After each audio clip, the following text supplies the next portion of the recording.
Hello and welcome to Cartoon Cosmonauts, a podcast all about animated short films and their creators.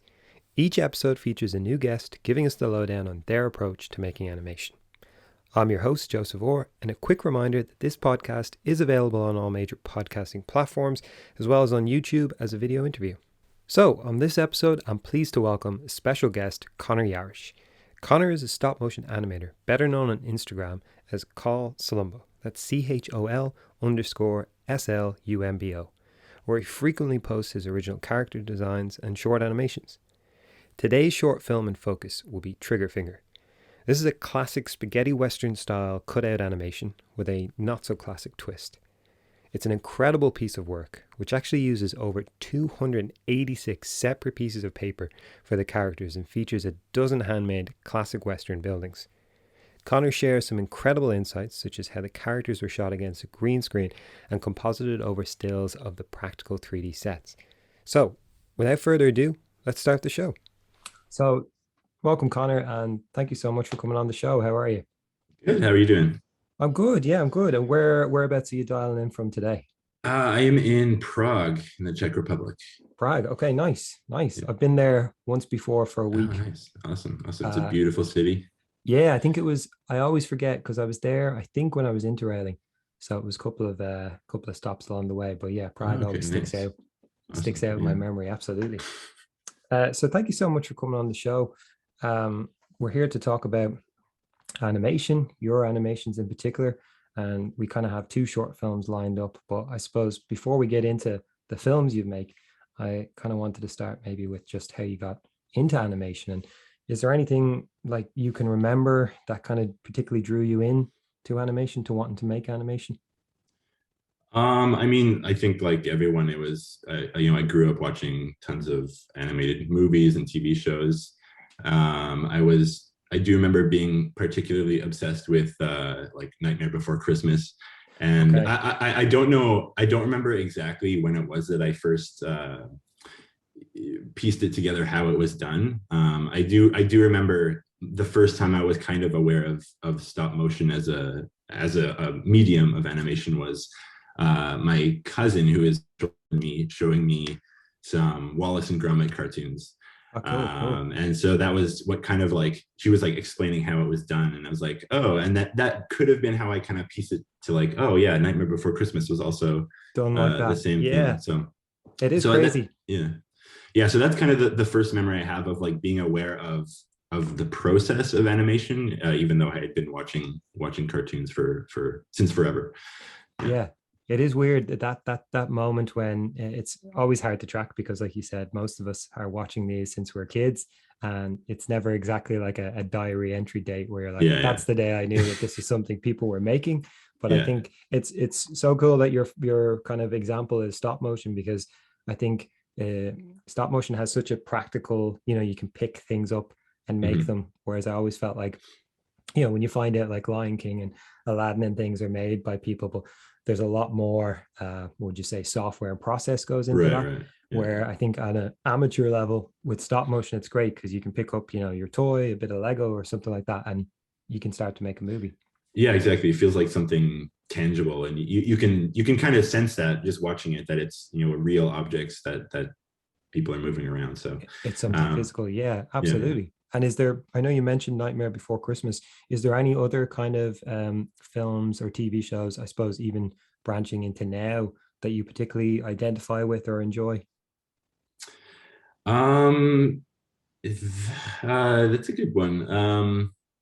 Yeah, I still watch tons of animated, like BoJack Horseman, and Yeah. I haven't, that like there does seem to be this kind of like a stop motion renaissance right now, with there's tons of stop motion TV shows, or not tons, but there's a There's a, few. yeah, there, it's enough.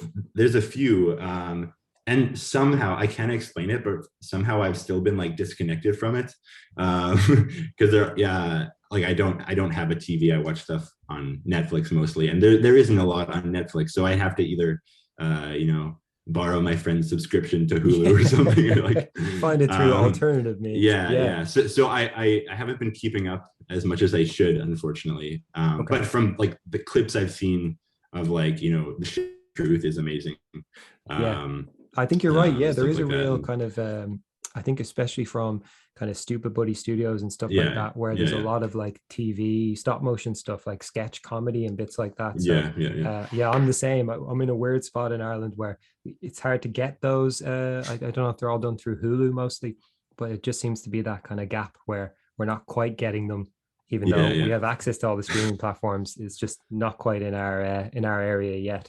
But yeah, yeah. okay, no, that's great. And is there with your work, and I say this to people because as animators, I think, you know, it's not just in an animation sense, it can be a filmmaking thing as well. With like the things you make, are you aware of any filmmakers or animators or illustrators even that have had a kind of a particular influence on your style? Or is that something that you've just maybe kind of, you know, it's kind of been soaked in, but it's not something you're aware of? Yeah, I think it's definitely that, like, things that are I'm not like consciously thinking about Yeah. trying to emulate someone. It's like, um I mean, a lot of my stuff is really kind of weird, or just that's kind of the tone, the vibe I'm going for, is just like unusual, weird, Yeah. just crazy stuff that's happening. So like, I love, like Terry Gilliam, Tim Burton. Okay. There's a French director, Michel Gondry. Yes. Yeah. Um, Okay, cool. yeah, so I mean, it's just yeah. And I mean, those three are completely different. Yeah, yeah. But But I think just they the all sense touch of that they're weird. doing things that are kind of like unusual and weird. So I think there's some of that in what I do, even if it doesn't look anything like those, Well, yeah, like it's those. that what that I suppose that's what you like, and maybe that informs your work Yeah, because I yeah, I think think so. especially when you're doing as most animators do start out, when you're doing stuff for the love of it as a passion thing, it has to be something that, you know, you enjoy in terms of Yeah, like your leniencies, whether it's action or romance or comedy or, you know, sort of like an offbeat abstract kind of thing. It has to mhm. be something that you have a because at the end of the day, no one's paying you to do it, and you can just as easily stop if you're not. So okay, no, that's Yeah, cool. yeah. And it's great that you mentioned Nightmare Before Christmas because one of your shorts that we're going to talk about later, the ocean kind of Christmas short, Mhm. definitely has a Tim Burton Nightmare Before Christmas kind of like weirdness to it. So it's a kind of Oh, nice thanks. correlation. And can I ask, did you study animation at all? No, no, it's I'll just like figuring things out on my own, or like watching videos. Lately I've been also kind of specifically like studying animations of animators who are amazing and blow me away every time. Okay, And like actually downloading videos so that I can play it back frame by frame, and kind of like pick up on these pick up on things that you don't see when you're just watching it at a normal normal speed. speed. Okay, wow. So I've been, yeah, kind of like a self-study, I guess, but no, I didn't go to school for it. Brilliant. And that's a such a great tip with the kind of watching it at slow speed. And do you find would you pick up a lot from being able to watch it back frame by frame? Yeah, there are tons of things that that are, you just really don't notice. There's this one studio actually here in the Czech Republic, Oz Animation. They do these like really crazy transitions. They do like mostly clay stuff, Yeah. Okay. and Cool. yeah, they do these crazy transitions that take only like 2 or 3 frames to go from something completely different, and it's really cool to see the The way they kind of merge it yeah, yeah, it's yeah, so that's something that you don't really pick up on at when you're watching it at normal when you're speed. watching at normal speed, but when you slow it down, you see the crazy, like the little dots that are floating away, and it's insane stuff. So Brilliant. I must. I'll um definitely have to get check a them link out. from Yeah, you after this, and I can include it in the description because yeah, yeah. I think that's it's such a great point you touched on because I do feel like there is a real like for those who maybe even those who maybe studied it at an educational level, you know, in terms of animation for a 3 or 4 year course, there is so much that you pick up by just watching other people, Yeah, like definitely. more than any other medium. Like you said, the fact that you're able to slow it down and kind of analyze something and go, Mhm. ooh, and it's not like a like ripping something off. It's just being able to see how they've done something, and then you can apply it to your own work, Totally. um, That's, yeah, yeah, which yeah. is That's the goal. That's the goal, is just to kind of figure out these things that that maybe someone who did study in school might have actually been taught this thing, but okay, and you can pick it's up a on way it of from just that kind way. of trying to pick up and sometimes emulate it if that's what I'm going for. If So that's what you're going for, yeah. brilliant. Okay, and do you ever look back and think, oh, I would have liked to study, or do you think it's kind of just been more natural this way because it's been interest driven? Um, yeah, that's a good question. I don't know if I like I wouldn't say I regret Yeah, not going into it, but because all the experiences I have and the people I know, like I wouldn't have yeah, met my wife if I went into it. Um, but yeah, I mean, I guess I do wish that I had started taking it seriously earlier. sooner. Okay. Um, I feel like I've already kind of started a career in something completely unrelated, and now I'm having those like Okay. what ifs, those what Yeah. if moments. Yeah, And but I yeah, so think I kind of I wouldn't say regret, but it's like it would have been cool if I had at least started doing it myself earlier, like self-studying yeah. earlier. Okay, Yeah. just to get it, because yeah, one of the things I'm most jealous of is that there's a real like wealth of like student film festivals and things, Yeah. and Yeah. there's such a great. And I've spoken to a few people who've kind of been part of that, and it seems like there's a great platform there for you get your student film out there, and then there's kind of more roads. Whereas I think you and me kind of have a similar backstory in terms of like not really studying it profession or on an educational level, but more kind of finding your way into it through trial and error and Yeah. tutorials Yeah. and stuff like that. But yeah, there's definitely, you're kind of on the outside looking in, like knocking on the window kind of thing. Hello. Yeah, for sure. Yeah, I've heard from so many people that like the biggest advantage of having studied it is like the connections that you make. Yeah. Because obviously being a stop motion animator, it's not a job where you need a degree. Like, No, yeah. so it's not the piece of paper or going through the program. It's the animation The itself, work. Yeah. the work itself, and then also the connections that you make. That you So make. so that's one thing that I have basically zero connections other than Yeah. some people I've been reaching out to lately, but that's about it. Yeah. Yeah, you kind of have to make them as you go. Yeah. And I noticed you have a really strong kind of like presence on Instagram when it comes to kind of posting, whether it's like, bits of your animations or things that you've done. And I noticed at the start it was a lot of illustrations. Was that something you were kind of into before animation and led into it, or how did that go? Um, no, I mean, at the beginning of like when I made my Instagram page, it was like I was having a watercolor period. Okay. And I kind of just wanted a place to like show them off. I was trying to be as anonymous as possible. Okay. I Yeah, yeah, didn't yeah. I I didn't get that. invite any of my friends or family to look at my page. It was just like I put it out into Yeah, the yeah, yeah. Just to internet see. land, and Mm. It's nice to be anonymous like that sometimes. yeah, yeah. Um, yeah, so it was just I wanted to show off some doodles and some watercolor stuff, Okay. and then I started getting back into animation. Like I had done a couple little things in high school that are awful, and I cringe looking at them now. But There's I guess always that those was parts that the you make, isn't there? That you go, someone's like, "Oh, can I see your early work?" And you're like, "I don't have early work. This yeah, is my earliest work, two yeah, years yeah, ago." Back. yeah, exactly. Yeah. It is tough. And can I ask you as well? You were saying there about kind of doing little bits in high school.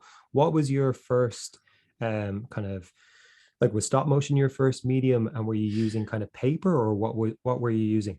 Yeah, it was stop motion. It was the first thing I ever animated was, yeah, it was stop motion, and it was just with some toys I had and I think a little bit of Play-Doh or plasticine or something. Okay, cool.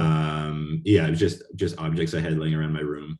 I called it WTF because it was just like it didn't make any sense. It was just random. There was no story, no plot, no. It was I just mean, that could be a series there in just itself. moving stuff. Just moving stuff. Yeah, yeah, yeah. Yeah, yeah, That's half the battle at the start. You know what I mean? Stories come later. You're like, I just need to want to move these guys. yeah, And yeah. what kind of equipment were you using back then? Like, was it, I uh, I was using just like a digital camera. I don't remember what brand. Just like a point and okay, shoot brilliant. digital camera. And I didn't have like a frame grabber software, so it was just winging it as I went, Okay, so you were and just taking then pictures and just then taking pictures, loading them into a and then computer. yeah, like I forget what it's called, like the Windows Oh yeah, movie movie maker, maker. I think. Yeah, Yeah, yeah, yeah. yeah. And then I had to like individually shrink every image, or like crop it down to like one God, that frame because is. it automatically imports to 10 seconds or something.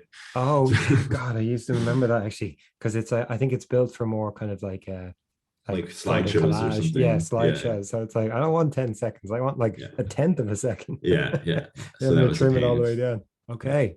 And then so when you started, say for your Instagram work, when you started getting kind of more serious and into it, are what kind of stuff are you shooting your stop motion on, say now, for example? Is it like a DSLR or what are you shooting on? Yeah. So I have a DSLR, nothing Okay. fancy. It's a Canon EOS 2D or something.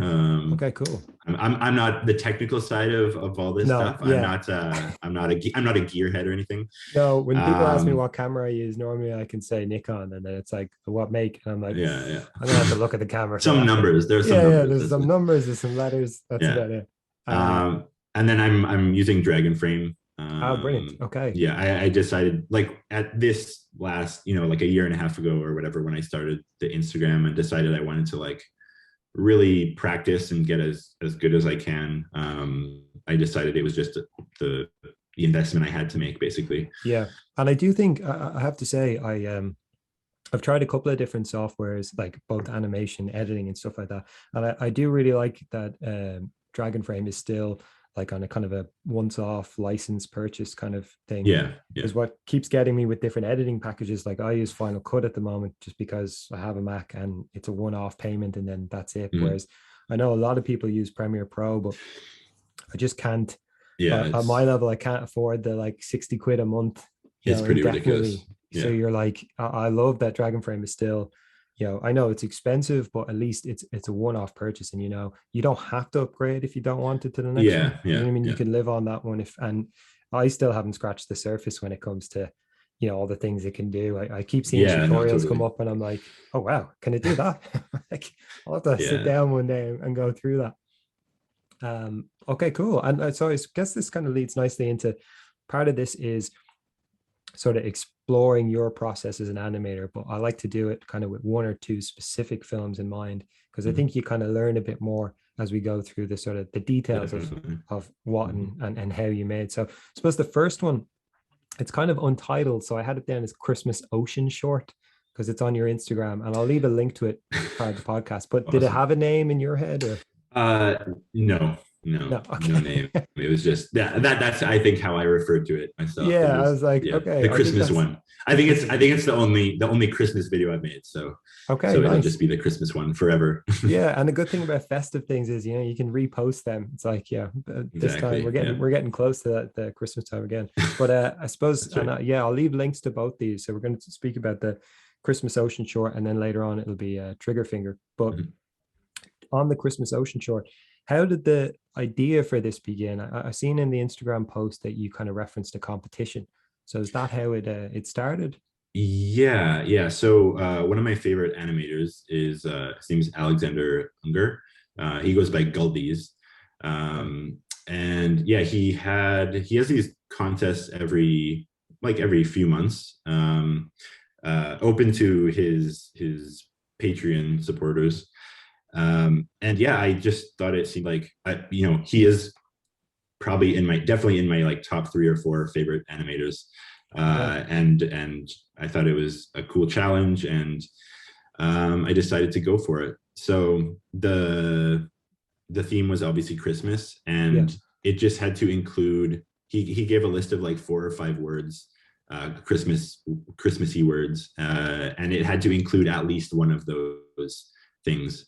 Oh Um, wow. Okay. yeah, and so it was a pretty um, yeah, it was a really fun one to make, honestly. And was it, oh, how long a period of time did you make it over? I think it was probably I'm quite sure it was like a week and a half or maybe 2 weeks.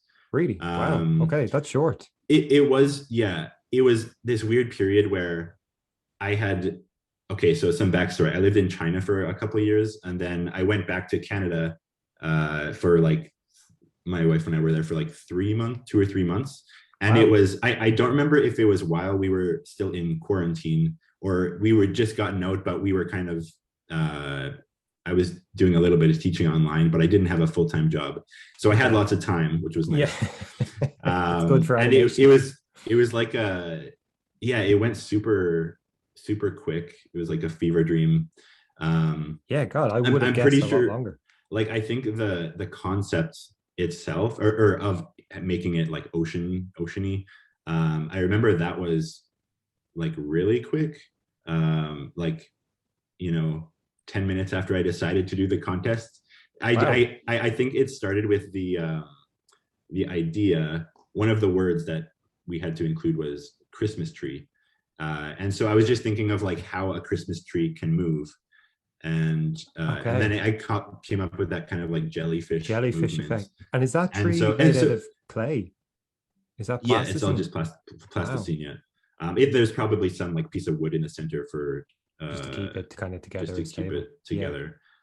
So I had that originally. It was just going to be that, like just a loop of it jellyfishing. Yeah. But then I was like, I started getting these other ideas, like the candy cane seahorse and some other like how like I was just thinking how could I make other sea creatures Christmassy, basically. Yeah, it's got a really nice, like you're kind of exploring different parts of the ocean because it's like Mm. different little set pieces. And what kind of a with the say the jellyfish, the Christmas tree jellyfish kind of, are you what frame rate are you shooting that at? Are you shooting at 24 or is it I think I like almost always shoot 24 like on singles. There on are singles? like Okay. occasionally, but I will say with the Christmas tree, I cheated a little bit. Because I just did like one loop, and I looped Okay. it, and then the actual movement was keyframing in Final Cut. Oh, brilliant, So brilliant. it was a little sneaky business, Yeah, not hey, I pure mean, you got to for the find stop those. motion purists. I'm Yeah. sorry, but That'll be them knocking at your door now. You lied to us. And is that, did you shoot that against the green screen then? Or were you yeah, having, yeah, yeah. okay. I think the whole video was green screened. Brilliant. I would just shoot the individual elements and then composite them together. Brilliant. And were you doing Um, all that through Final Cut? yeah. Yeah. Like Final Cut is the only software I use, just because. Well, it's the only one I know how, and Yeah. like you said, it's the one-off subscription. So That's the one um, you kind of you come up with it and you're like, I'm gonna make it work I'm with just this. yeah, I And just make it most work. times you can. Yeah, I think a lot of the editing packages are the same. Yeah, Functionality wise, it's just different tools and maybe some are, right. better suited to better functions. But and the green screen thing, just in terms of like, is that something you kind of taught yourself just kind of through process? Yeah, I would say. Well, yeah. I mean, also, a long time ago, I do remember looking up some videos of like the proper way to light it, Yeah. and also figuring that out. Also, I'm still not. I still come up with lots of issues Yeah. on pretty much every project I do, but It's always for me um, with green screen, it always goes great when I'm shooting it. And it's only when I bring it into the edit that I'm like, oh no, why won't that? Yeah, I'm like, yeah, okay, I'm gonna have to do a lot of this manually now. You're like, yeah, maybe I'm still not as good as I thought I was. But no, definitely. I have to say the green screen to me looked incredible because Thank you. it was only part I thought that it might be green screen then is at the very end where you see the little kind of jellyfish just come out from the thing. That's the only time I thought, okay, no, that must be like Oh yeah, compositive in. But the oh rest of definitely. that, I was kind of looking at it going, you're trying to figure it out as you're watching it. You're like, how have they done this? Yeah. Okay. And then was there any when you were coming up with this idea? You're saying you're starting with the tree, and then it was kind of piece by piece bits coming in. Do you ever plan that out on paper, or are you more just kind of like, I'll just start filming and see what I end up with? Um, kind of a combination of both. Like I'm not a big planner. It's Okay. one thing I'm trying to start forcing myself to do. I think I for this one I kind of just on like a single sheet of paper I drew like the characters basically, Okay. and I didn't really need to show or think about what the movement was because I just had that in my head. But for example, I drew the tree, I drew the candy cane seahorse Seahorse. and the Santa hat that pops up. Okay. Brilliant. I had there were a few other creatures that didn't make the cut just because Okay. I didn't have time to make them or animate them.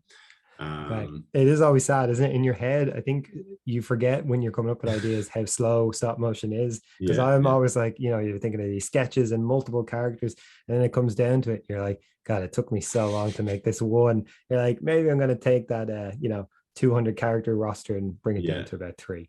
yeah, Um, and was it the different characters? Because I know you're saying so the tree is made out of plasticine, the seahorse, and the kind of I can never remember the name of that monster, but it's always the one with the dangly light. Were they something you made, or are they kind of pieced together out of? Because they had a really nice kind of yeah. They found. were everything was homemade. Yeah, it was really like probably I said it was like a week and a half or 2 weeks, and most of it was just making the characters in the set. I Okay, think the animating didn't. I don't remember it taking like a super long time. okay. It was more Um, building the characters Mostly than. building, yeah, and just like like not just building, but then like for example, the box with the yeah, I also don't remember the name. Yeah, I'm sure it has Anglerfish, I think. anglerfish. Okay, cool, It cool. was like a Christmas present anglerfish, and that one I had to do a lot of testing. Like I think I tried a little bit of wrapping paper, but it was too shiny, and so I Okay. ended up actually using cloth, like a fabric that I just happened to have Oh wow. laying around, and it worked really well. And testing also how to put armature in like the ribbon fins that it had, so it had like a Yeah. floating motion. Wow. And Um, what were you using for that?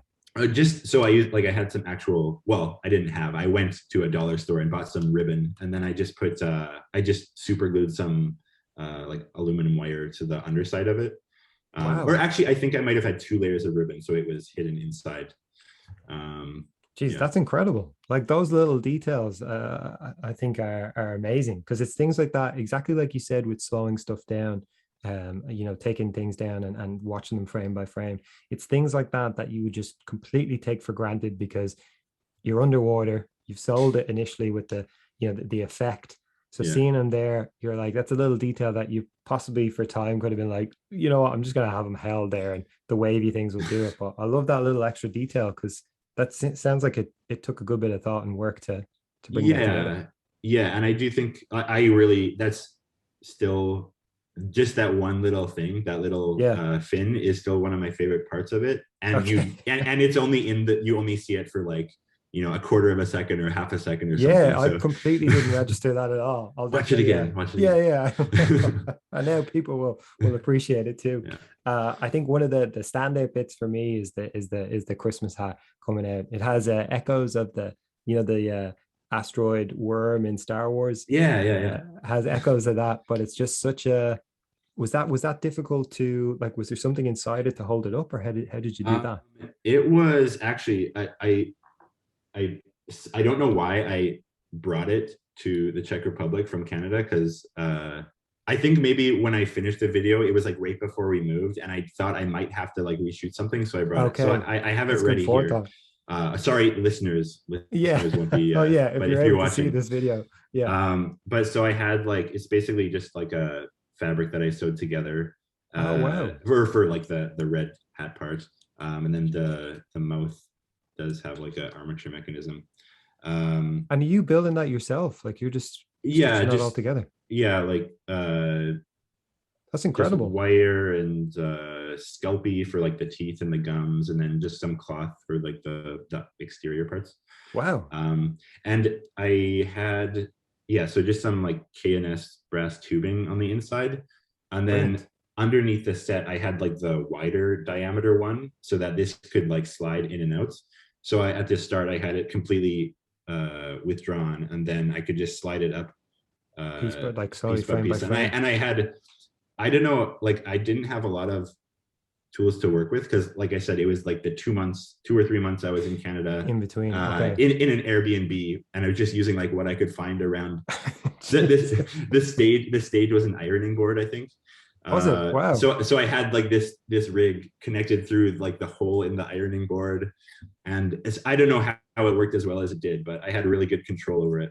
Yeah, Um, God, I love hearing that, especially when it comes to stop motion, because with things that are, it's no offense to things that are made on a computer, but a computer is a computer. I love hearing sometimes when you see the final thing in stop motion and you realize, oh, that was filmed in a wardrobe or on an ironing board, and you get no sense of that, from the actual yeah, film, and yeah, it's so great just what you piece together. It's definitely it's something you should absolutely. I don't know if that's the classes you teach or something, but putting those things together is incredible.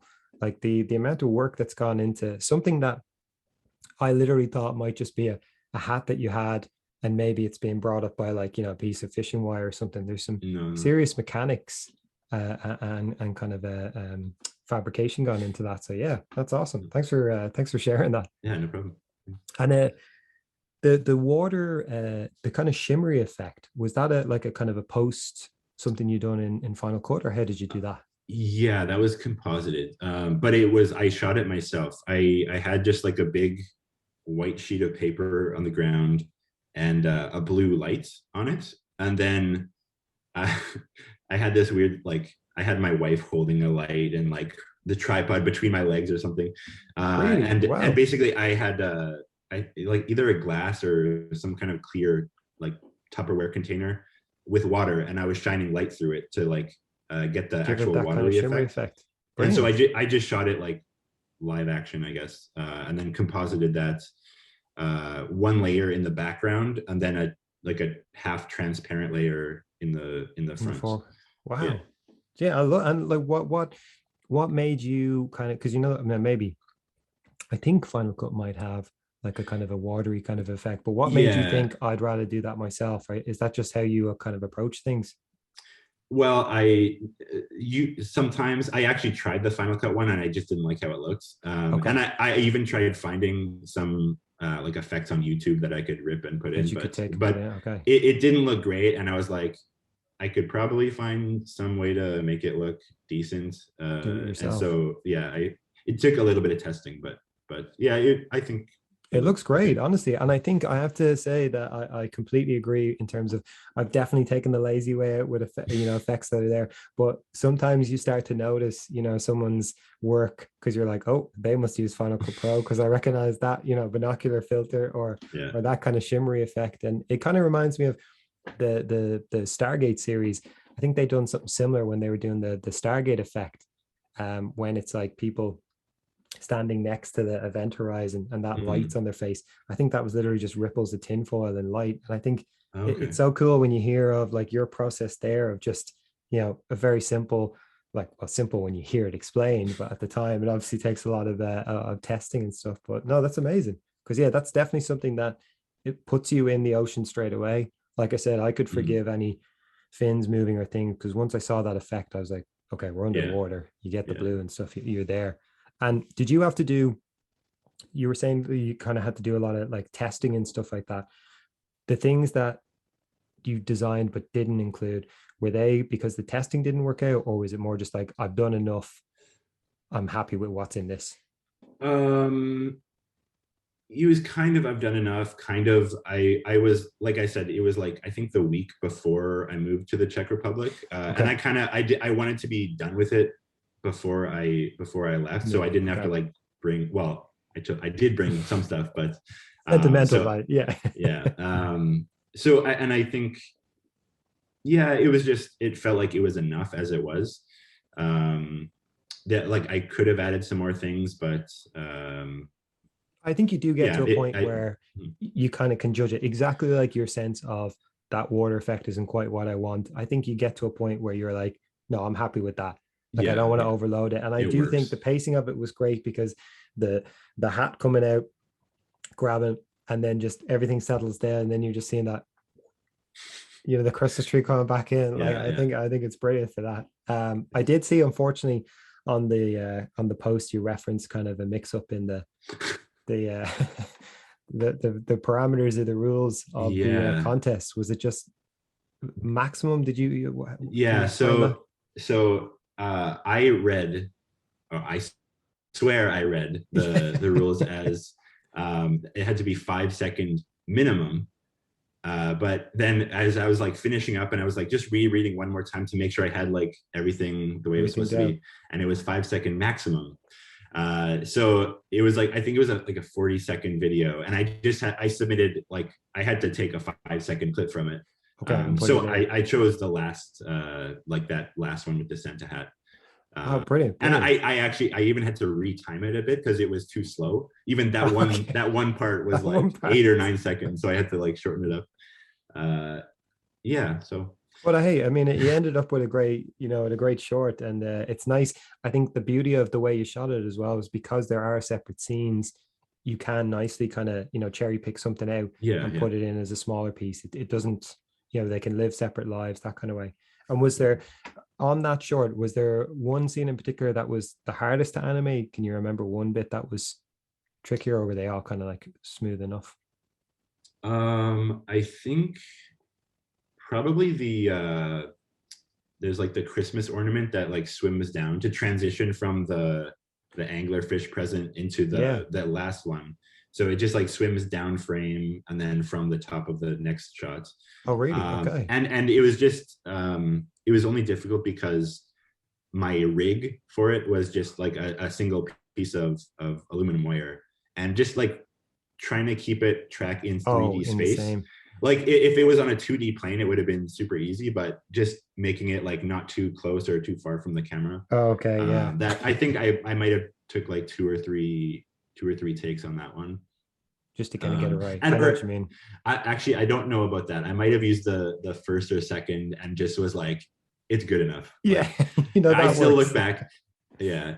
And another thing that I didn't notice till after, I probably shouldn't say it, point out my faults, but in like the last one or two frames before that transition, the ornament just disappears. I cut it off too early, so Oh, I didn't notice that keep at an all. eye. Yeah, Okay, yeah, that's look, good. these are like I little Easter shouldn't have eggs. said anything. No, but I think it's great because like to hear the backstory behind these, because again, like just animation in general, there's so many ways that you could look at that and say, oh, here's how it was done, or here's how I think he made it. And when you're kind of explaining and talking us through, I think it's great just to get a little insight to, like what you did to make this short, because Mhm. you give the same story to another animator and they'll make it a completely different way, which is just great. It's one of the beauties of animation. But Yeah, totally. okay, that's it. Yeah, I always remember trying to do anything in a 3D space. I can remember with a Lego thing, getting a guy to throw an axe, and it was just like trying to, oh, where was it? Yeah, And yeah, that's when your hand inevitably starts to shake, and you're just like the axe goes. It just yeah, you're like, no, it's not going to work.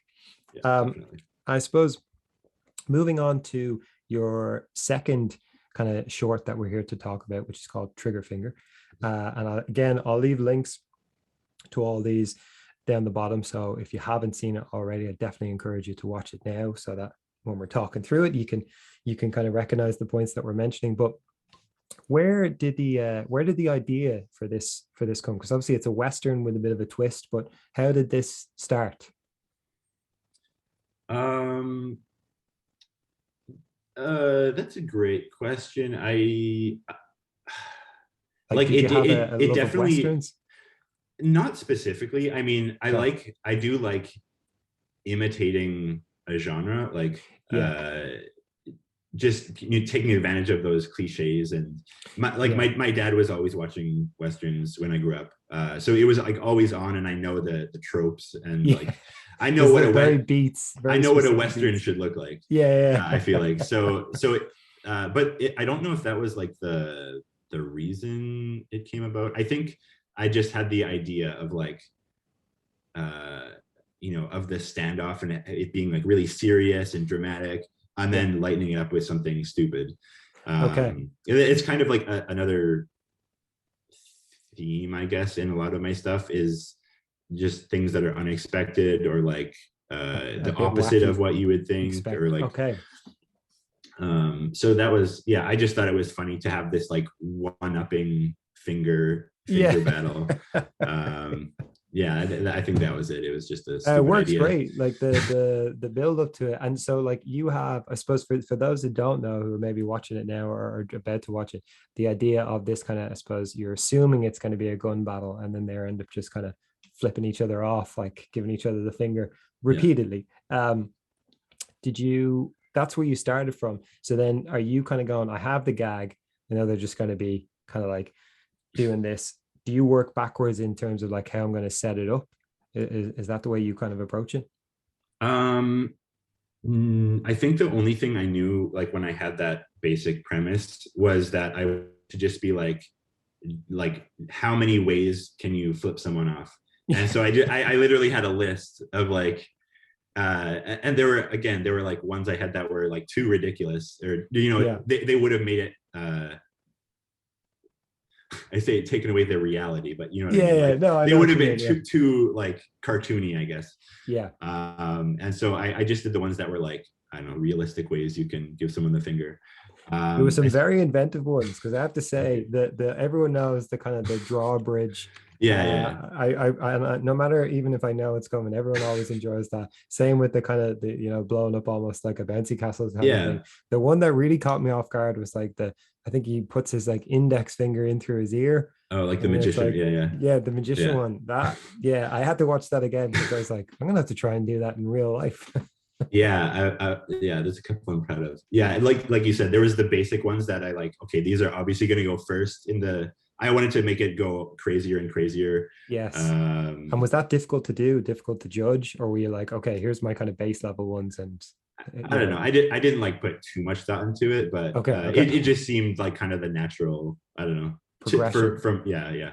No, there is this Um, really nice kind of like building on even the sort of misdirect of him reaching into his coat. You just think he's going to come out with a gun, and he yeah, doesn't. So yeah. no, that was great. Um, and for say this kind of film, because obviously, and we'll get to later again, I think your Instagram gives some great insights into like the amount of work you did. So obviously, and for anyone who wants to check it out, I think you said mentioned at the time there was like 286 individual pieces that you drawn out. When you approach something like this, because you've worked with armatures before, where in the process do you decide I'm going to make these kind of out of paper with replacement limbs, say versus like an armature? I think it comes from my inability to make hands that look good in any medium. Like Okay. when I'm sculpting, I can't make hands. If I was making like a latex puppet, I'm awful at making hands. Okay. I can't make hands. And I knew that so much focused, like the whole thing is about their Their hands. hands. That's Yeah. so I was like, I don't like drawing hands, but it's going to be the easiest way. Yeah. Okay. And that was also, I think, yeah. So originally, I did want to do it with like actual puppets, Yeah. and then it just seemed like paper cutout was the easiest way. But I still wanted to have that kind of like physical feel, and that's why the background is like Yeah. real buildings that I made. That's Um, incredible. That's again the first thing that drew me to it was just the kind of the texture of the cowboys you can clearly see is kind of like 2D almost, you know what I mean? And what are they made like drawn with? Is it card, and are you using like watercolors or how are they colored in? Um, yeah, no, it's just like regular colored paper. And for, yeah, to get like a little bit of texture, I use just pencil crayons. Wow. Because the colors are Uh, like really strong and vibrant. I couldn't tell if they were kind of altered in like done in post or if it was something that I, you drawn. it's, I don't recall. I might have tweaked the colors a little bit in post, like when I was just finishing up the edit Yeah, and yeah, yeah. No, getting but it like ready a to tweak is export. fine. I wasn't sure if they'd maybe started off just card and you'd kind of digitally colored them in, but they were done with like Yeah, no, proper yeah, there kind of was coloring actual pencils. colored paper. Yeah. Brilliant. Okay. Black was the hard part because it's hard to, I don't know, maybe just the paper I was using, but it was really shiny and it was hard to make it Okay. actually look black. So I was like That's weird. experimenting with like coloring black on black. I even tried using that like I don't know what it's called, but like that black velvet stuff that you Oh, like yeah, yeah, to absorb the light, but that didn't look good either. So yeah. I don't know. I think I ended up just having to like move lights until it worked. Okay, the old, yeah, push So things around a yeah, little bit, and when it yeah, looks good, it works. and stuff. Yeah. Okay. And how were you shooting the characters? So you're saying the sets are obviously kind of 3D. Are Mhm. the characters being shot against a green screen and composited in? Yeah. So it was all just the paper characters were just right on top of green paper. Wow. Um, and yeah, the again, the animating was like pretty quick on this one. uh the most of it was making the buildings and the set. Yes. Because I'm um gonna say your the green screen is like the edges are so clean. Like genuinely, when I was watching it, and I don't know if you ever have, if you still have any like behind the scenes photos you might have taken of that process, like the green screen and stuff. But I definitely love to see something like that because sometimes when people shoot green screen, either there's a bit of kind of bleeding in or out mhm. from the characters. I couldn't tell if those characters were physically in the set at first, like you were holding them up with an armature or something. It looked very clean. Yeah, I think like I was and always do have some trouble with that. And I think for this one, I remember a couple shots where I was having that problem, but the animation itself I was really happy with and I didn't want to redo it. Yeah. And so Okay. I just I forget the name of the like the slider in Final Cut, but where it kind of shrink, I think. So it might have even cut off some of like the outline of the piece. Okay. But at least you wouldn't see that blur or There's like no the bleed or blur between them. yeah, Yeah. yeah. No, it was very clean. Like I said, my thing I was always trying to figure out, you watch it first for entertainment's sake, and then afterwards you're like, how the hell did Yeah. he do that? So that's crazy. And with when it came to the sets, because the buildings, like the classic saloon, Western kind of buildings are amazing. How, like, where did you start with that? Because those they're like really, really detailed for, you know, things that are essentially in the background. Did it take long doing that? Yeah, yeah. Like I said, that was like the longest part was making everything. I did like I think I made 8 buildings, and I reused them for Both both sides. angles. And just by replacing them in different areas, or I think sometimes I changed the color. Okay, Um, brilliant. but yeah, it took a while. I did the classic only make the sides that you're going to see look pretty and don't worry about the Oh other yeah. side. So they're all like they're like two-sided buildings or something. Yeah. Oh, but why? Yeah, why put Yeah, the effort yeah. in? There's no You reason. you figure that the hard way, don't you? The first film you make, you're like, Yeah, why did I paint the back of that? I'm not gonna see it. Yeah, like okay, I'll do it yeah. smart next time. And then even then, like you know, because of the way I was shooting it, you don't even like you might notice the couple that are closest to the camera, but the rest are completely out of focus, so you don't see them anyway. So I'm like, why didn't I just Yeah. cheat even more? Why did I So I'm spend like, all that time? one day, yeah. Yeah. And what are they made out of? Is it card or is it balsa wood or? Uh, just all cardboard, I think, pretty much cardboard, and then sometimes I would use just like yeah, like a lighter paper. Well, I guess a heavier paper, like cardstock or something, just to Okay. cover the front of it. So it was easier to draw on and decorate the Okay. way I wanted it to. And were they big? I mean, I'm not great on scale, but just in No, terms they're of, oh, actually, 1 second. It's like one step away. One moment. yeah, no worries. Yeah, so they're like this Oh big. wow. Just I don't know what's that like, 4 or 5 inches high. That's incredible. Um, Yeah, the detailing is unbelievable. I'll definitely have to get you to again, apologies to anyone who's only listening. Sorry. No, I'll get you to send me a picture and I can include that in the kind of description, or might even put it up over this. But God, no, that's awesome. And then so the sets kind of take the longest.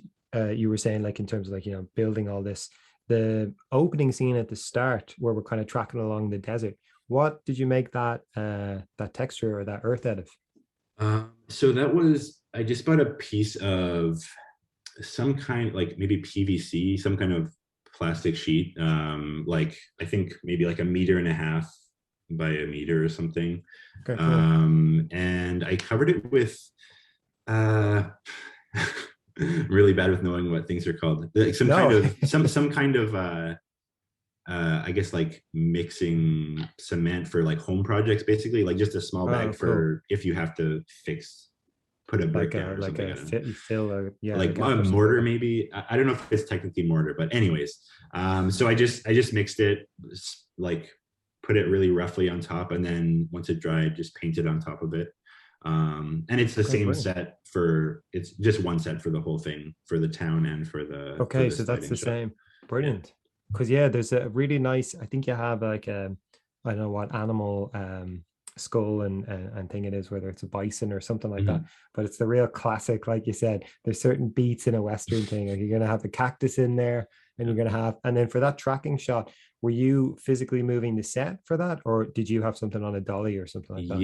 Yeah. So like I said, I had it. It was the set was on like this PVC sheet, and on that I had it on a table, and I was moving it like half a millimeter per shot per frame. Okay. And this was, I think to date, it's the most retakes I've had to do. I could not get this right because Yeah, that's very smooth. moving it along like the x-axis was fine, but it kept on shifting either a little bit too close or too far, and it looked really jittery. Oh God. So it was like, I don't know, I think like 10 or 12 takes Just to get that, because it does just look great, and it's a really nice Western style introduction, like kind of sliding in like that. yeah, yeah. So definitely worth it in the end. But yeah, I hear what you mean when it comes to like consistent movement. I only recently started to use the Dragon Frame, where you can kind of plot out your Oh guide yeah, chart. But yeah. also, I didn't realize in Final Cut Pro with the stabilization kind of filter that you can put on that smooths them out.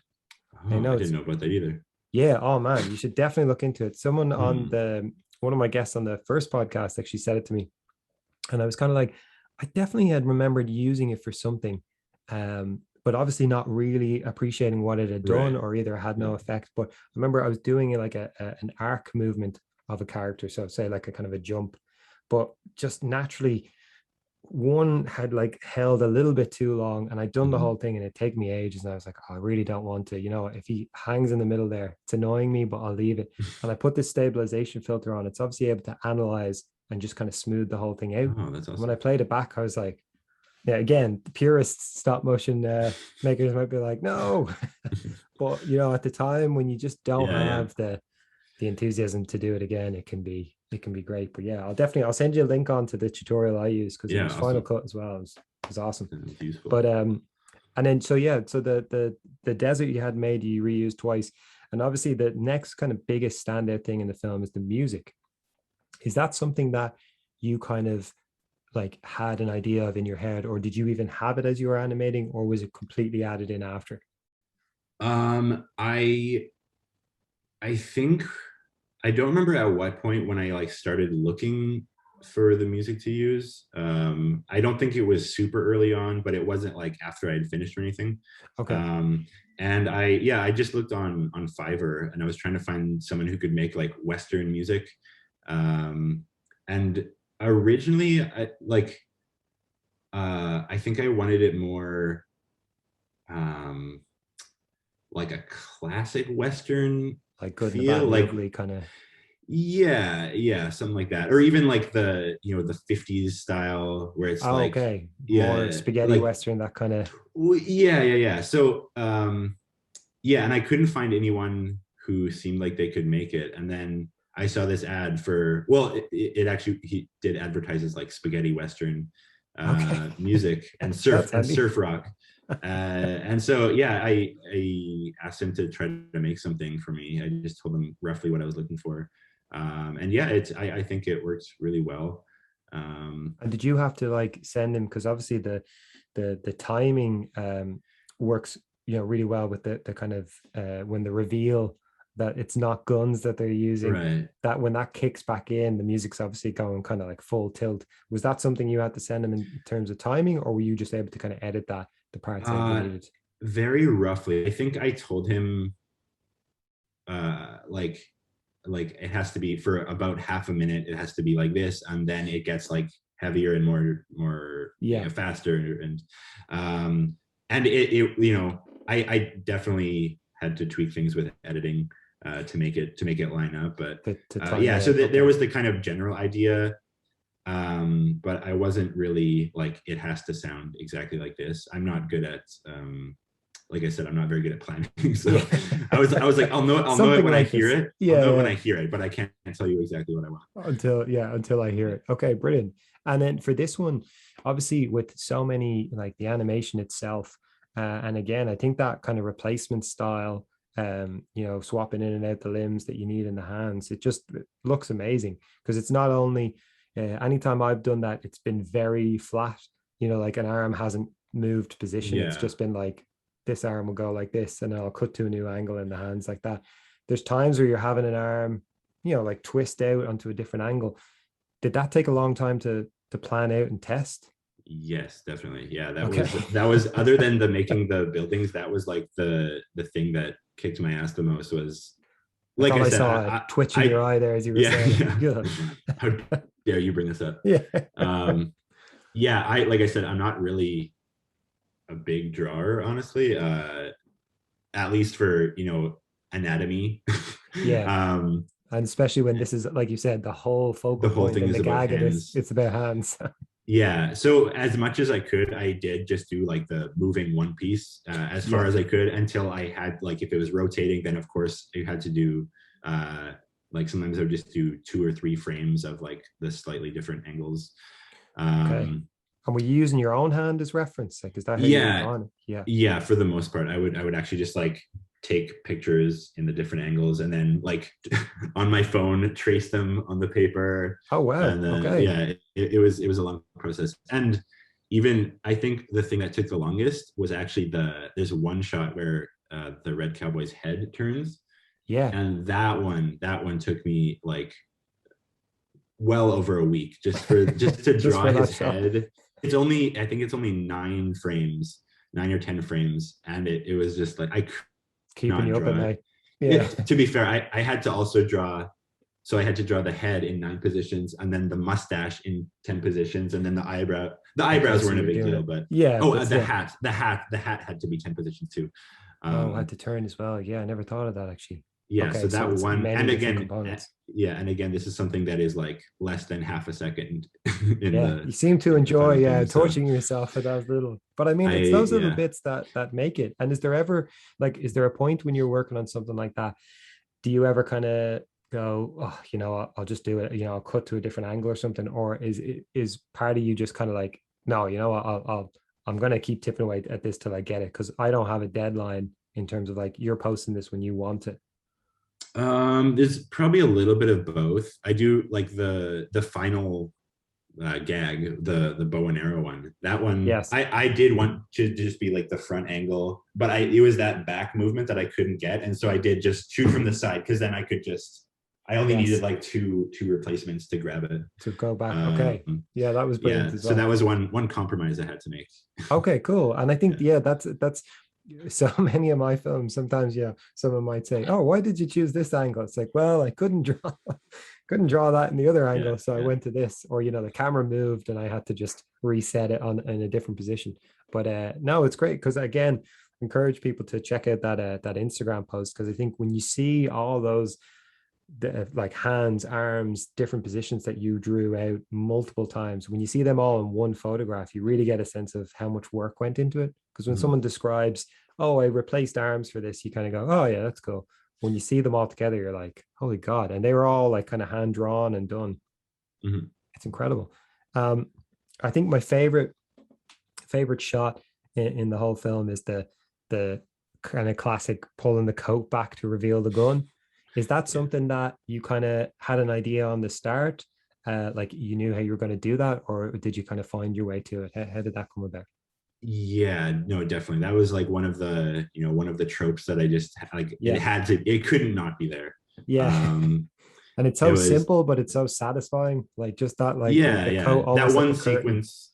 Yeah, exactly. The sequence of like from the front pulling it to the side, and then the back shot Yeah. showing the other cowboy. Yeah, that was definitely it had to be there from the beginning.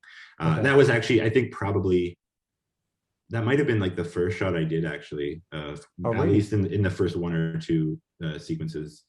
Wow. Yeah. And then so for you're shooting these cowboys separately on a green screen and then compositing them in.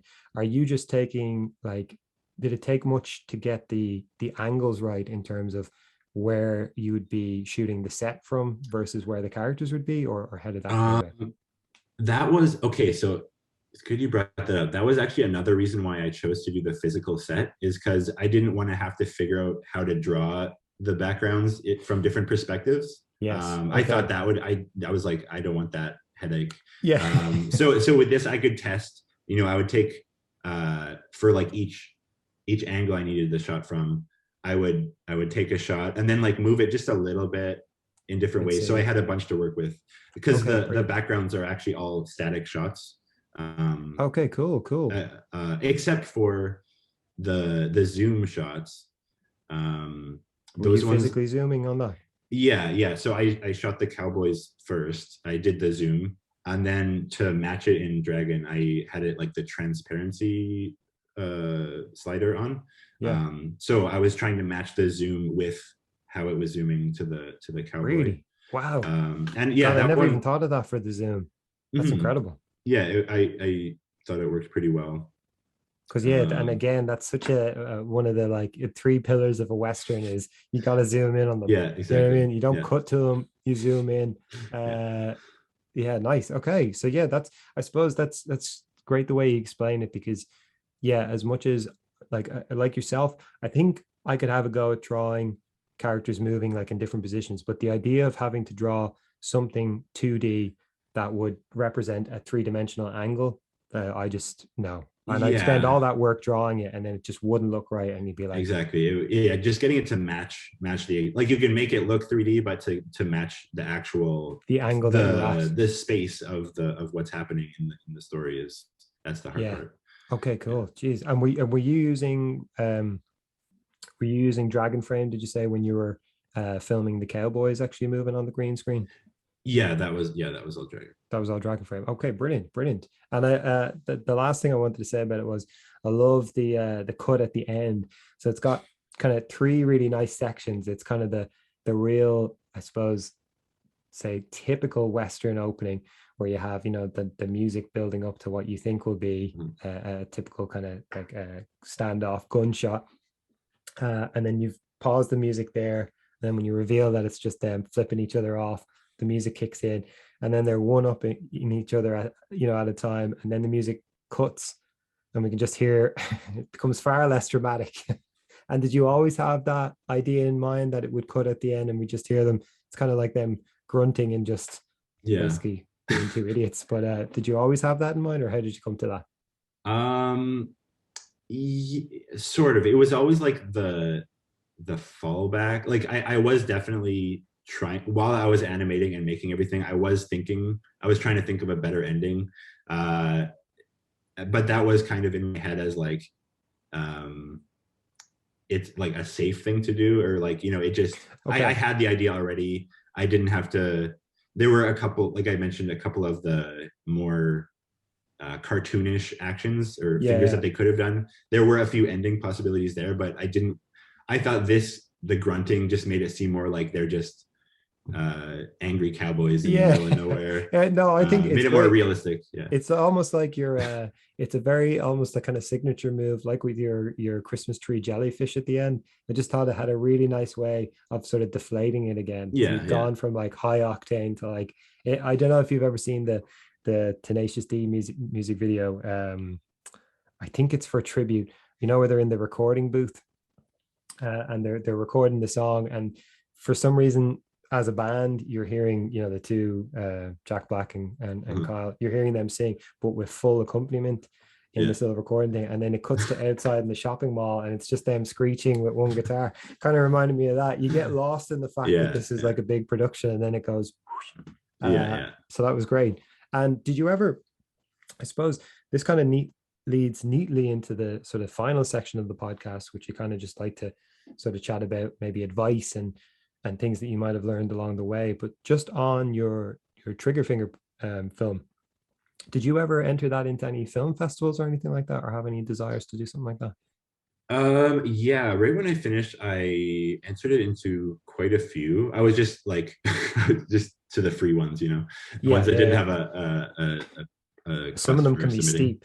I think you really have to Yeah, have a serious budget if you want to go. You know, you think, oh, I'll go for this one. I've heard of this one. You're like, yeah, God, 50 quid. You're like, I don't think the film cost me 50 quid to make. You're like, yeah, no, yeah, thanks.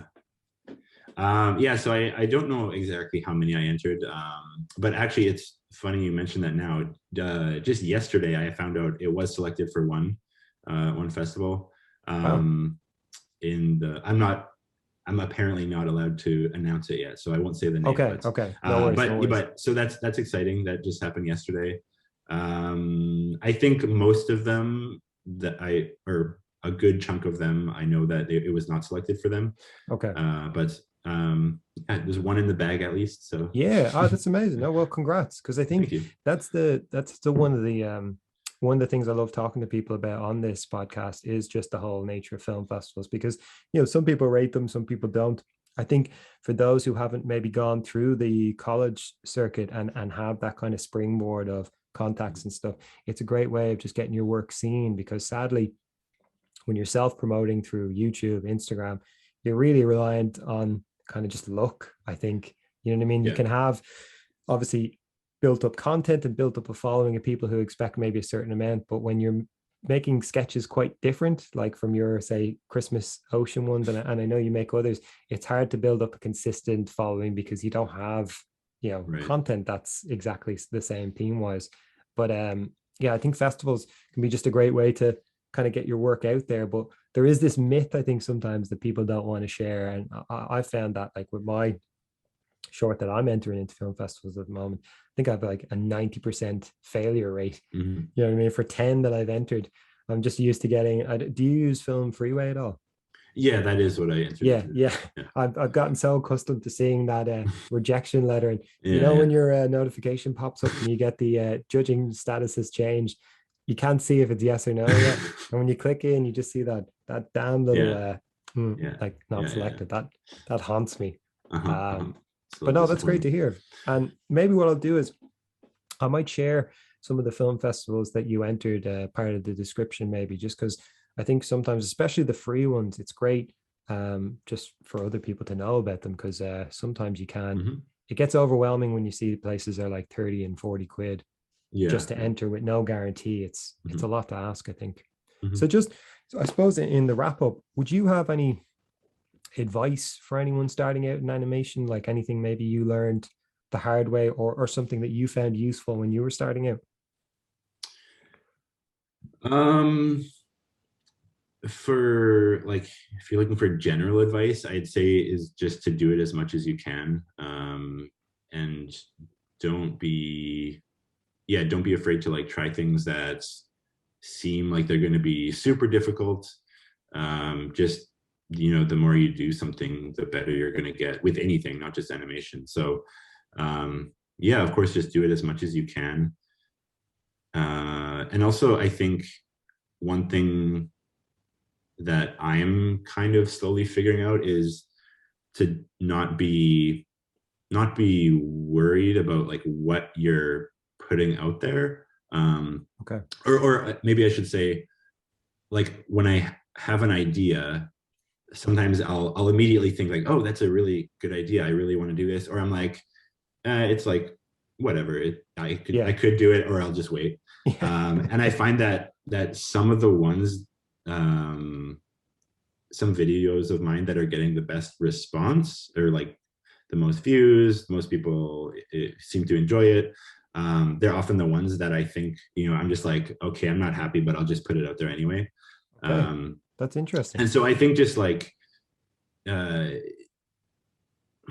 what would I say, like, don't be too much of a perfectionist. And as I think, as long as you're seeing some improvement in yourself, Yeah. that's a really important thing. Like, I do feel that about my work, is that when I look back to like the first animations I was posting, they're definitely not as good. I still like them. They still have a special place Yeah. for Yeah. me, but I do feel like with everything that I do, or everything that I post, I'm learning some new thing that's And making trying my work different things better. out. Yeah, yeah. Okay. Brilliant. Brilliant. And just on I suppose, on the topic of kind of putting stuff out there and posting stuff, have you found any like platforms, social media, websites that you particularly enjoy posting on? Because I know there's so many to choose from. Is there any that you find, because I know you're on Instagram, that are the best in terms for you to I, post on? I'm pretty much just on Instagram, honestly. Okay. Okay. I made a YouTube channel like when I finished Trigger Finger, Yeah. and I only have 2 videos on there now. Instagram is like the main place I post stuff. Okay. I feel like an old man, so I'm reluctant to get on TikTok or something. Yeah. Um, Yeah. but yeah, I mean, I do know like lots of people who have been having a lot of success there. And also people who are saying that like Instagram is dying, the algorithm isn't working anymore. Yeah, you hear a lot of, So it's hard to know what to believe sometimes because it feels like a lot of these things do come in waves. Like I know, yeah. but I would be mostly on kind of like yourself, Instagram, but also YouTube.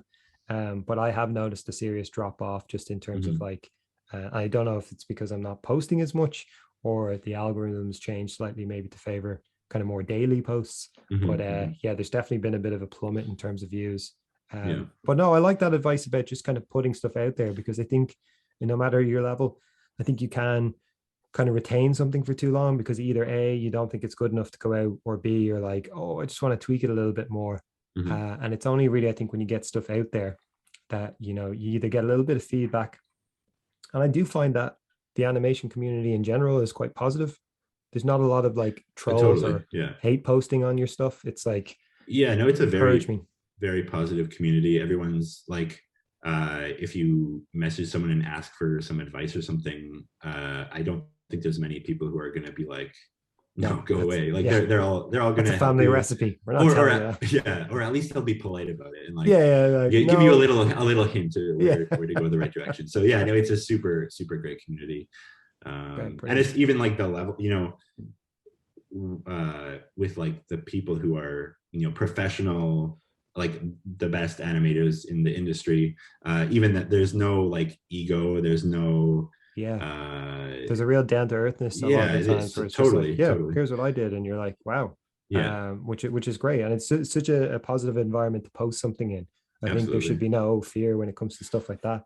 Do you, while you're animating, do you have any kind of particular hacks in terms of like, I know some people love kind of animating at night, they're more kind of night owls, or some people do it to music. Is there anything that you like to do whilst you're animating, or are you just purely focused on the task at hand?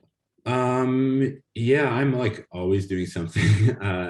I'm usually either, sometimes I watch stuff. If I don't have to be too involved, I'll have something on in the background. Okay, like a TV If show or a movie or Yeah, something. yeah, yeah. Wow. Not all the time, but if it's something where I really need to like really really focus, Yeah. I'll have on some music or an audiobook or podcast or something.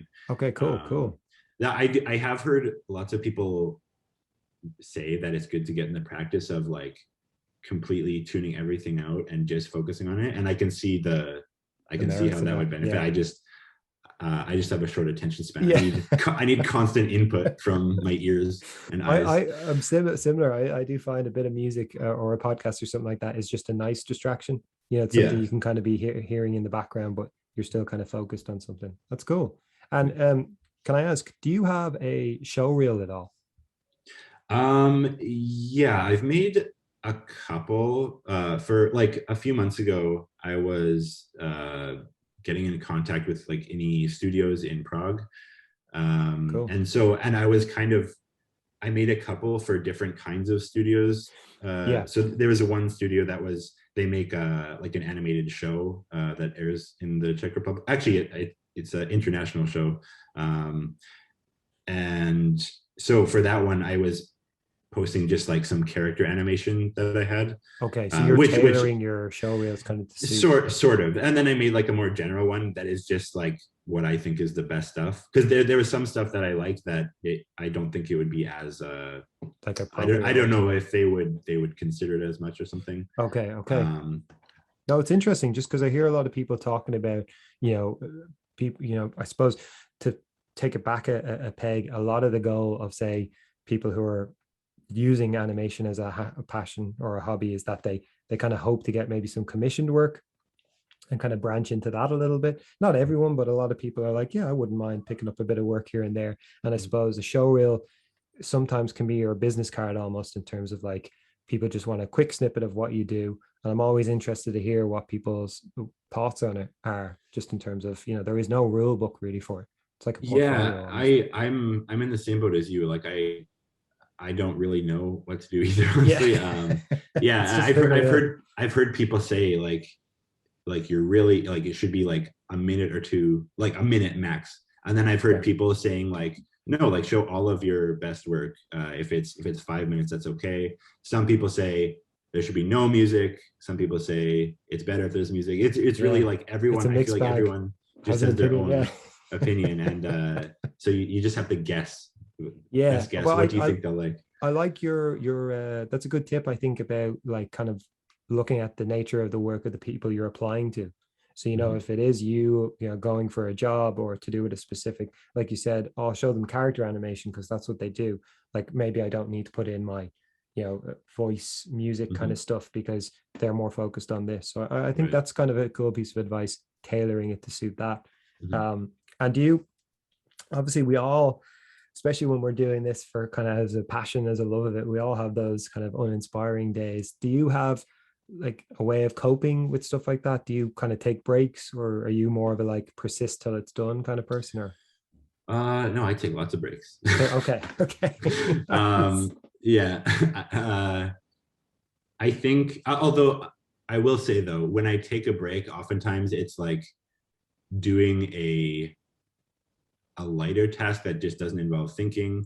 Okay. Like for example, when I started animating Trigger Finger, there were still some things of the set that I was making. So like if I didn't feel like animating, or I just didn't know how to do a shot, or I didn't know how to make the hands a certain way, then I would just go and make one of the buildings or something, because it was like Okay. it was a bit easier. It didn't require as much thinking. So it still felt like I was doing something, but I wasn't doing the thing I was super frustrated by. Okay, you weren't being taxed. It was just like nice to have. I think that Yeah. again, that's what's great about stop motion. I love like making sets. I think that's the part of the process I enjoy the most. I feel Mhm. like my animation is maybe, like middle of the road in terms of it's not very fluid, but I Mhm. love putting detail into my sets. And I think, Yeah, yeah, yeah, I can always fall back on, oh, that wall needs to be painted. So, then you're exactly. just Yeah, like slapping a bit of paint on, it's grand. yeah. And Um, it's like, yeah, I'm still doing something. yeah, yeah, you Yeah, feel like not you're doing what I achieving. should be doing, Yeah, but something. you put it off, but Yeah. for another good means. And I just want to say your Christmas ocean short has almost like 1,000 views on Instagram, which is amazing. And do you have any kind of advice or tips that you found when it comes to Instagram in general, or is it just kind of like, look, what happens get picked up and circulated? I think I have heard people say that the current algorithm, it relies a lot on like shares and comments, I think, are like two Okay. of the bigger ones, rather than like likes or something. Yeah. um but again, I don't know how you make how do you make someone Yeah. share it? I How guess do you just manufacture that? make it as good as possible, Yeah. and just pray. I do think, like, I do kind of think a little bit about the time. Okay. Like I think most of my followers are in North America. So I do kind of like, I won't post it in the morning here in Europe, because then they're sleeping. So I think about that a little bit, like Okay. when is the time when the most people are awake? That might see you. Because I think the earlier someone sees it, that might also play into like how it shows up on people's feeds, maybe.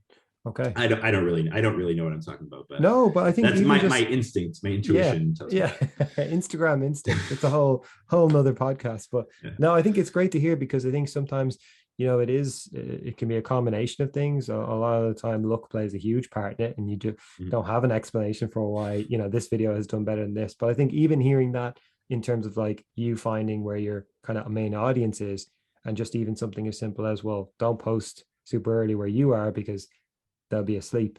I think Yeah. that's great because it's something practical that everyone can look up. I think most Mhm. platforms, I don't have much experience on TikTok, but be it Instagram, Twitter, or YouTube, you can definitely find where the majority of your audience is. Right, More right. often than not, it's North America, Mhm. just whatever way it ends up being. But yeah, okay, no, that's cool. And we talked a bit about kind of festivals and kind of entering and stuff like that earlier on. I know you were saying about the kind of entering free ones and stuff like that. Had you any film festivals in particular that you kind of really wanted to enter, or was it more just like, I'd like to get something in just to get it out there and get it seen? Um, there was none like specifically in mind. I don't think there is. I went to a festival here in the Czech Republic a few months ago called Anafilm. Oh yeah. which it was amazing. It was really cool, and I'm gonna try to put something together to enter for next year Okay, brilliant. if I can. But that one, I don't think I might not have known about it when I finished Trigger Finger, or I just missed the deadline or something. Yeah, you can be Um, unlucky sometimes when you just, I hate that when you go, oh, the deadline was, a yeah, month ago. you need like a calendar to keep track of it all. Yeah. Yeah, I honestly don't know of that many. I also I wanted to enter I think it's just called Stop Motion Montreal. Yes. That's I think it's happening right now, but Yeah. I think that's the big one. Yeah. that one I think I would have been in time for the deadline, but uh, if I recall, I don't think they accept paper cutout animations. I think it's like But do they know? now that I'm saying it, I feel like I might be totally wrong, but I Yeah, feel I think they it might. was either it was that or another festival that I know I couldn't enter because it was a paper cutout. I Okay. think the majority of the animation needs to be like a physical puppet, Like an armature or something like or that. Okay. some yeah. Okay. Um, But definitely I need don't to, quote me on it. yeah. Look it up for yourselves, listeners. Don't take my word. Yeah. And I suppose, yeah, like I said, we might share. I'm hoping to kind of maybe compile a list because of all the people I've spoken to, a lot, not everyone, but a lot have entered film festivals. And I think it's great just to kind of share this because sometimes like the film I made is kind of focused on a Dracula character, and there's Mhm. some specific film festivals that deal with, Dracula, vampires, and Yeah, things yeah, like that. There might be westerns, for you, and I think it's nice just knowing about them because there's too many film festivals to keep track of out there, and yeah, when you can totally. find these little niche ones, it's great. Yeah, yeah. And are you just before we wrap up, are you working on anything at the moment? Do you have any projects in the pipeline right now? Yeah, I have a few little things going on. I have one commission from a studio in New York contacted me after like one of my last posts. They saw something and Brilliant. asked me to contribute to some. Again, I don't know how much I am allowed to or should talk about it, but it's like Okay. basically it's a bunch of animators contributing, kind of like uh, like exquisite corpse, that drawing game where it's Yeah, like it yes. ends where the next one starts, and it's like a continuation. Wow. Oh, did they So specifically find you through Instagram? That's amazing. yeah. Brilliant. Yeah, so that was pretty cool. I am my friend's band, or my friend who has a band asked me to make a music video for her. So Cool. that's another thing I'm starting to work on. Um, And music videos can be a great outlet. I think they obviously mhm. the scope is nice because you don't have to be as beholden to like a narrative unless that's the plot of it. But I think you can get away No, sometimes, yeah, especially with animation, kind of going, oh, I'm going to do this nice abstract totally. kind of No, part for the that music. that's exactly what I told her. I'm like, Yeah. I don't really want to do like a narrative thing. I don't think that would work unless you really want to. And she's like, yeah, that's awesome. That's cool. So That's good to hear. she gave me free reign to do whatever I want. Okay, brilliant. So that's also really cool. Yeah, and I think I'm excited to they're a great work calling on. card, music videos, from an animation point of view, because I think being able to say, there it is, the music drives it. So you have a nice kind of backbone to go off, and it's great from there. Okay, brilliant. And I suppose actually last thing I must say is congrats as well on the, I saw one of your clips as part of that, is an animation wildcard, the, Oh yeah, yeah, to Quill a Mockingbird. That looked yeah. great. That looked Oh, awesome. thank And you. Yeah, that was it a fun just, one. I think I stumbled upon your trigger finger first, and then just by sheer luck, I've been following them because again, it's a really cool kind of open call, casting for different animations to a theme. And I remember Mhm. seeing your one and just recognizing your Instagram hashtag, being like, oh, that's gas. I was like, literally in the space of a month, Yeah, I've yeah. seen two of Oh, your cool. shorts just from random Awesome. different places. And just I That suppose, oh, sorry, yeah. Oh, I was just gonna say, just going back to like any strategies for Instagram or something. That is definitely one, is to do as many collaborations, or like I mean, if they arise, anything where there's going to be people sharing things, they're always a great way to, like, I think most of my followers, or a very big portion of it, has come from like Guldies, who did the Christmas contest.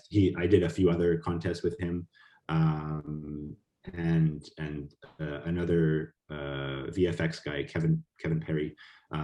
So just Oh, by I've seen you like mention them.